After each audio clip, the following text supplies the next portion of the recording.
Foram divulgados hoje os dados consolidados sobre o mercado de trabalho do nosso país no último ano. Em 2025, o Brasil teve o pior desempenho na criação de empregos formais desde a pandemia da Covid-19. A Lucinda Pinto, nossa analista de economia, volta para falar sobre esse número, até para dizer o que esse índice revela sobre a nossa política monetária, Lucinda. Márcio, realmente o que a gente vê nos números é que a taxa de juros começa a provocar algum efeito e o mercado de trabalho está sofrendo um desaquecimento.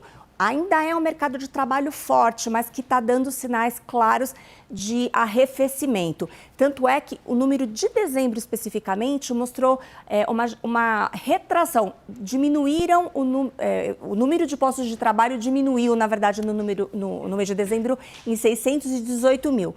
Agora, quando a gente olha os números fechados, o que fica claro é que tem, na verdade, uma retração lenta, né? Não é exatamente nenhuma crise, não é nenhum caos, mas aos poucos o que a gente provavelmente vai começar a enxergar daqui para frente é finalmente o efeito dessa taxa de juros tão alta. O mercado de trabalho vinha mostrando bastante resiliência e hoje, inclusive, o ministro do Trabalho e Emprego, Luiz Marinho, chegou a atribuir esse resultado mais fraco à taxa de juros. A gente vai ouvir o Luiz Marinho falar agora. O tarifaço, ele impactou, claro que ele impactou, mas eu acho que o impacto do juros foi maior que o tarifaço. E o impacto do tarifaço, ele foi amenizado pela política do governo ao longo do tempo, desde antes do tarifaço, desde que antes se pensasse em tarifaço. Mas o governo brasileiro tomou ações importantes ao longo do tempo, desde janeiro de 23, quando o presidente Lula assume. Ele assume com a mesma pegada que foi lá atrás, de abrir novos mercados.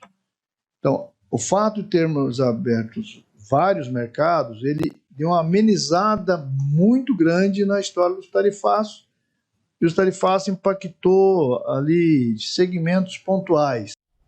O mercado de trabalho seria um dos últimos a ser atingido por uma sequência de juros altos, né? O objetivo é esfriar a economia e aí atingir o mercado de trabalho. Atingindo isso, enfim, é sinal de que podemos voltar a pensar em queda nessa taxa de juros. É isso mesmo. O mercado de trabalho costuma ser o último a responder a uma política de incentivo, né, de estímulo, e também o último a desaquecer. E aí é aquela coisa, né, Márcio? A gente fala como sendo um problema o mercado de trabalho aquecido. Na verdade, é uma boa notícia, claro, que a gente tem tanto emprego. O problema é quando o mercado de trabalho está tão forte que começa a gerar inflação. E inflação é uma coisa muito ruim e que, obviamente, por conta disso é que o Banco Central tem que ficar tão atento a esse tipo de informação.